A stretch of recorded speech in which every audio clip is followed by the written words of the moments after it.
Allahumma salli wa sallim wa barik ala Sayyidina Muhammad al-Fatih lima ughliq wal khatim lima sabaq wal nasiril haqqa bil haqqi wal hadi ila siratin mustaqim. Sallallahu alaihi wa ala alihi wa ashabihi haqqa qadrihi wa miqdaril azim.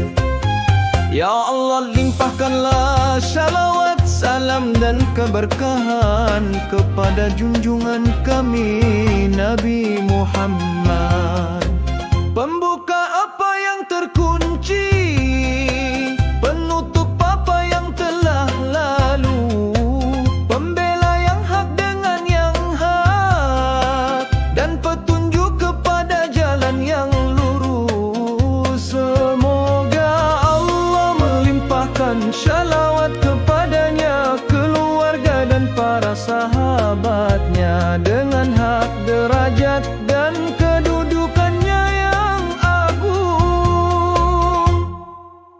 Allahumma salli wa sallim wa barik ala Sayyidina Muhammad al-Fatih lima ughliqa wal khatim lima sabaq wal nasiril haqqa bil haqqi wal hadi ila siratin mustaqim. Sallallahu alaihi wa ala alihi wa ashabihi haqqa qadrihi wa miqdaril azim.